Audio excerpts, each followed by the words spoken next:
புதுச்சேரி அமைச்சரவையில் திமுக இடம்பெறுவது பற்றி காங்கிரஸ் தலைவர் சோனியா காந்தியும் திமுக தலைவர் கருணாநிதியும் முடிவெடுப்பார்கள் என்று முதலமைச்சராக தேர்வாகியிருக்கும் நாராயணசாமி புதிய தலைமுறைக்கு பிரத்யேக பேட்டி அளித்திருக்கிறார். அவருடன் நம்முடைய செய்தியாளர் ரகுமான் நிகழ்த்திய கலந்துரையாடலை தற்போது பார்க்கலாம். காலையில் நீங்க அந்த உரிமை கோரும் கடிதம் கொடுத்திருக்கீங்க, அது சம்பந்தமா சொல்லுங்க. அதாவது எங்களுடைய 15 சட்டமன்ற உறுப்பினர்கள் ஆட்சி அமைப்பதற்காக, குறிப்பாக என்னை சட்டமன்ற கட்சி தலைவராக தேர்ந்தெடுப்பதற்கு மரியாதைக்குரிய மாநில கட்சி தலைவர் திரு நமச்சிவாயம் அவர்கள்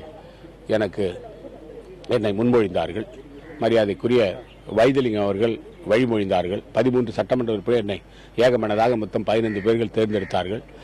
அவர்களுடைய அந்த தீர்மான நகல் மற்றும் புதுவை மாநில காங்கிரஸ் கட்சியுடைய தலைவர் ஒரு கடிதத்தை எழுதி 15 சட்டமன்ற உறுப்பினர்கள் ஆதரவு கொடுத்திருக்கார்கள் என்று சொன்ன அந்த கடிதமும், அதே போல நேற்றைய தினம் நான் சென்னை சென்று டாக்டர் கலைஞர்களிடம் வாங்கி வந்த கடிதம், திராவிட முன்னேற்ற கழகத்துடைய உறுப்பினர்கள் எங்களுக்கு ஆட்சிக்கு ஆதரவு கொடுக்கிறார்கள் என்ற அந்த கடிதம், இதை இணைத்து நான் காங்கிரஸ் 15 உறுப்பினர்கள், 2 திராவிட முன்னேற்ற கழக உறுப்பினர்கள், 30 சட்டமன்ற உறுப்பினர்கள் இருக்கின்ற இந்த சபையில் 17 பேர்கள் நாங்கள் மெஜாரிட்டி இருக்கிறோம், பெரும்பான்மை இருக்கிறது. ஆகவே எங்களுக்கு ஆட்சி அமைப்பதற்கு உரிமை கொடுக்க வேண்டும் என்று துணைநிலை ஆளுநர் நான் ஒரு கடிதம் எழுதி கொடுத்து இந்த 4 கடிதங்களும் கொடுத்திருக்கிறோம். துணைநிலை ஆளுநர் அவர்கள் இது யூனியன் பிரதேசமாக இருக்கின்ற காரணத்தால் அவர்கள் டெல்லியில உள்துறை அமைச்சரகத்துக்கு அனுப்பி அவருடைய ஒப்புதலை பெற்று ஆட்சி அமைப்பதற்கு உரிமை கோரும் எங்களுக்கு கடிதம் கொடுப்பார்கள்.